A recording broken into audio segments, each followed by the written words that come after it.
Hi folks, welcome back to my channel, or welcome to my channel, depending on whether you've been here before or not.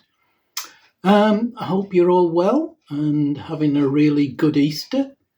Don't know what it's like where you are, but we've had two really quite nice days here in northwest England.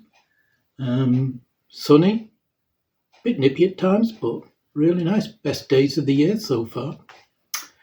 Anyway, today I was in need of some retail therapy. You know how it is. And so a friend and I went off to the latest Kendal record fair, where I went mad, as I often do. Came back with, I think, 11 albums and a couple of CD box sets. So let's move quickly through them.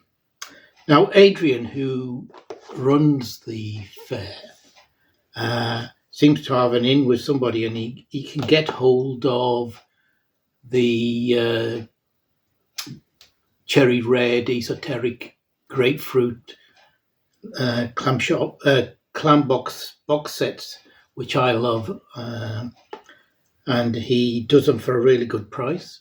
Plus, then he does me a nice discount usually. So I managed to pick up two today, and the first is this one, Deviation Street, High Times in Ladbroke Grove, 1967 to 1975. Ladbroke Grove being a district in London, which back in the late 60s, early 70s was not meant to be, I think, the nicest of places, but it was cheap. A lot of squats there and a lot of bands that came through that area. Notably bands like Hawkwind, McFarren and the Deviants, Skin Alley, Edgar Broughton Band, High Tide, 30 Year Band, bands like that. And they're all featured on this 3 CD set. Great stuff. I don't know if all of these bands are strictly associated with Ladbroke Grove, or just with the sort of philosophy ethos of the area. But good stuff. I was glad to pick that up. And the second one is one that was a grapefruit one, by the way. This one is by Esoteric, and it's Wind of Change, the progressive sounds of 1973. Now, Esoteric have been doing a series of these. Like I said, they're up to 1973 with it. These are 4 CD sets instead of the usual sort of 3 CD sets. With these ones, they tend to stick very closely to the more well-known bands, and so you don't get the obscure acts that you do on the usual grapefruit sets. But despite the fact that I've probably got 80% of this on albums somewhere, I love these compilations. On this you get acts like Camel, Kevin Ayers, Emerson, Lake and Palmer, Family, Traffic, The Wonderful PFM, Stray, Gong, Curved Air, John Martin, Pink Fairies, Al Stewart, Arthur Brown. So you can see great stuff. I love collecting all of these.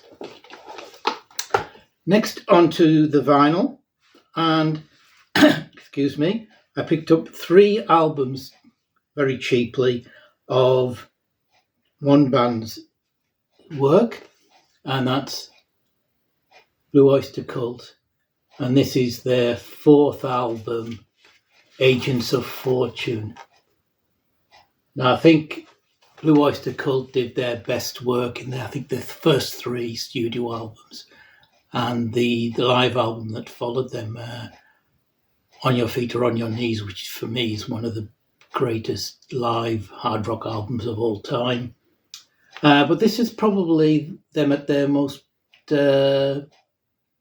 commercial peak, their most popular, because this features the classic song "Don't Fear the Reaper." Though it also features one of my favourite songs of theirs, "This Ain't the Summer of Love." I think they toned down the heaviness when they got to these albums, but it's a very good album. I was pleased to pick it up, and I also managed to pick up their follow-up. Agents, I think, was from '76. This is the follow-up, Spectres, I think, from 1977. This follows very much, I think, in the style of Agents. It wasn't as successful, but it does feature the superb opening track of Godzilla. If you've ever seen footage of them live with the drummer wearing the Godzilla head, excellent stuff. They then went on to do a couple of weaker albums that weren't very successful, but then the third album after Spectres was Fire of Unknown Origin, and this was meant to be a sort of a vast improvement of what had been. This one features the superb track "Veterans of the Psychic Wars," which was co-written by Michael Moorcock, the great science fiction writer, who also wrote stuff with Hawkwind, obviously, and did a decent album of his own with his band Deep Fix. It also features the quite famous track "Joan Crawford." So I was pleased to manage to get those very cheaply. Next,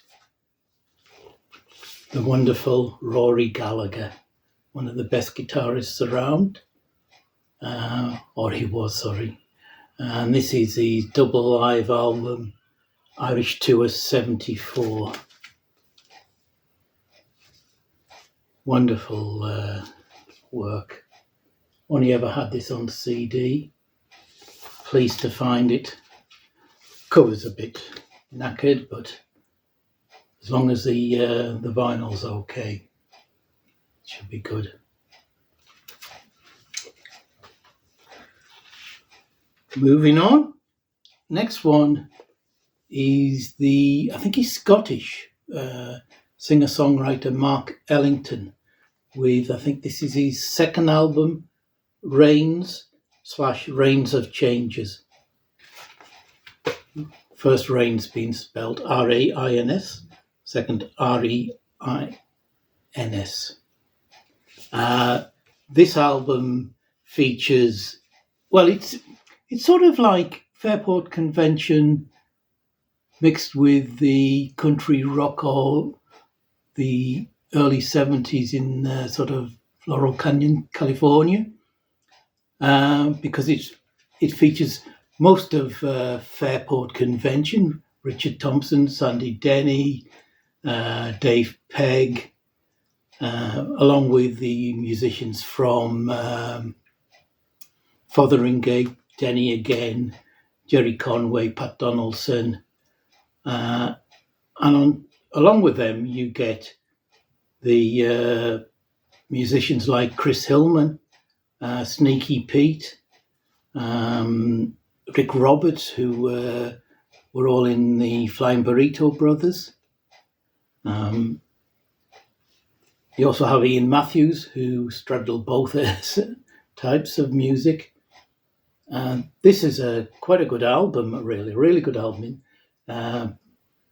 Particularly, I think, for the track Yarrow, which is a traditional song, which he does a superb version of. So I'd recommend him for anybody who likes 60s, 70s songwriters with a bit of folk and country mixed in.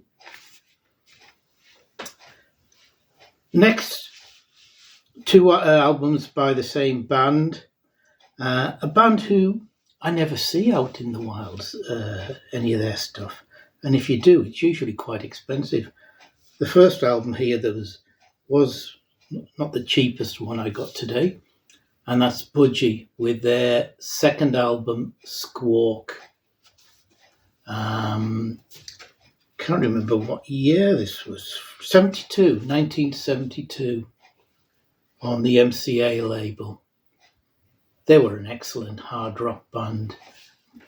Though I think Burke Shelley's vocals take a little getting used to. He's got quite sort of delicate vocal style for, and a quite high-pitched vocal style for a hard rock band. But it works superbly well. They were known for their tracks with weird names, and on here you get the track Hot as a Docker's Armpit. Brings up nice images. Covers by the great Roger Dean as well. Excellent stuff. The next album by Budgie is one that I don't think is classed as that great an album. It's from 1977, and it's If I Were Britannia, I'd Waive the Rules.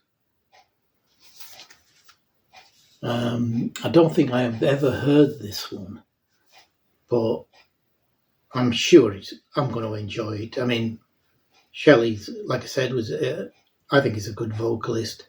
Guitar and drums are superb.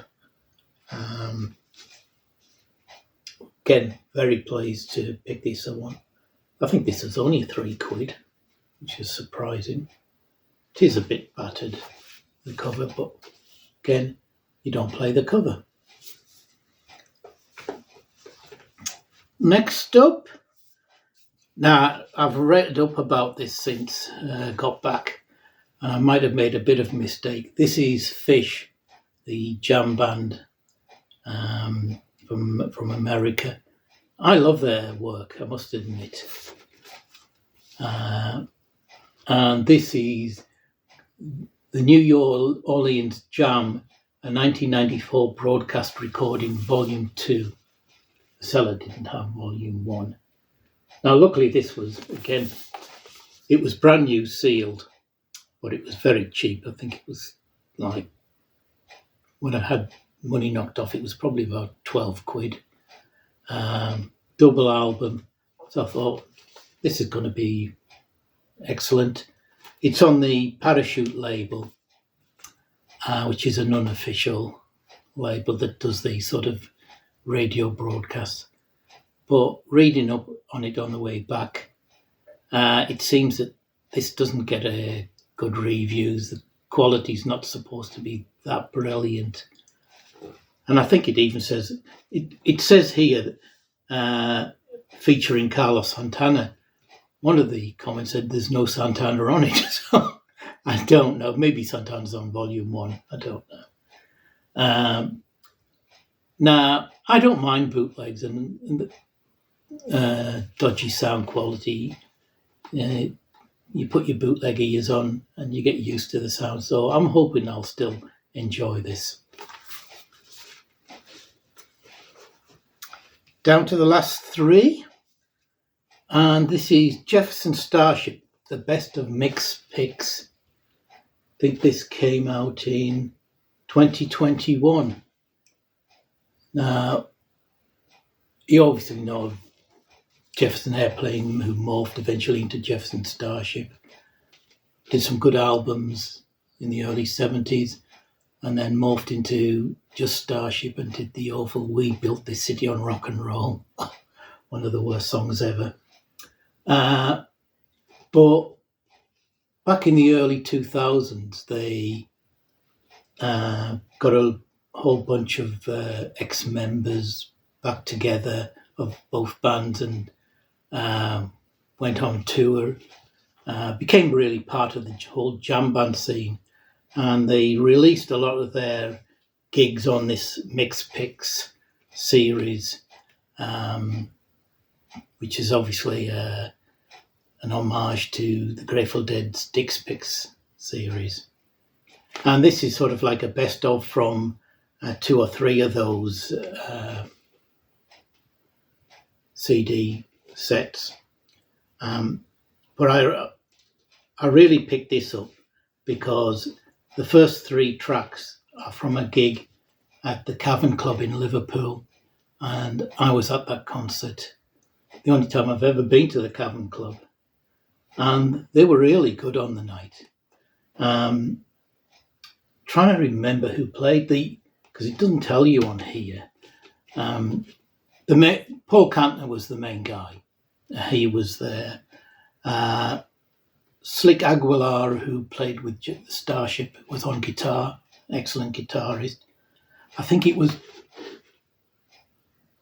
Diana, can't remember it, Margul, or something like that, her name. She was doing slick vocals very well. Trying to remember. I think Marty Balin was meant to be in the band at the time, but he wasn't at the gig, I don't think. But I'm trying to remember if David Freiberg played. Don't think he did. But anyway, they were really good, and you get tracks on here from old periods of the band. You get Crown of Creation and Somebody to Love, and you get Sunrise, Have You Seen the Stars Tonight, Plastic Fantastic Lover, Miracles and Sketches of China. You also get Pride of Man, which was a track that Quicksilver did, Quicksilver Messenger Service. So this is going to be good. I'd like to get the full CD set of the Cavern gig, so just because I was there at the time. Last 2, and we come on to what is classed as a psychedelic folk classic, and this is Farewell to Aldebaran by Judy Henske and Jerry Yester, husband and wife team, at least at the time.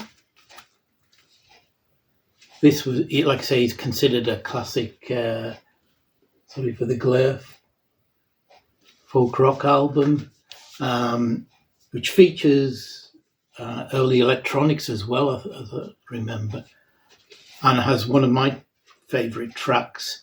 I remember, I think, Plainsong doing a wonderful version of, and that's the song Raider. Been looking for a copy of this for a long time. This is a reissue on the Radioactive label, but I don't mind that. I probably couldn't afford an original. Excellent stuff. And finally, we come to Mr. Young, Mr. Neil Young, and this is 2.5 in his Archives Performance Series set of releases. I think this came out in, when was it? 2013, so 10 years ago. I got it on CD at the time. I've never managed to get it on vinyl until now. This is a solo gig from 1970 when he did a residency at the Cellar Door in Washington, D.C. Wonderful stuff. You get classic tracks like Tell Me Why, Only Love Can Break Your Heart, After the Gold Rush, Expecting to Fly, Old Man, Don't Let It Bring You Down, See the Sky About to Rain, Cinnamon Girl, and Down by the River. What's not to like? Brilliant. You could hardly do anything wrong at this point in time. So that was a quick run through of what I managed to get. Next, I'm going to try and get round to starting up my Krautrock series again. I'm onto the letter P, so I'm going to try and work on that maybe over the weekend when I'm not having to go out and cut the lawn. Anyway, I hope you're all well, having a great time, and hopefully see you soon. Bye.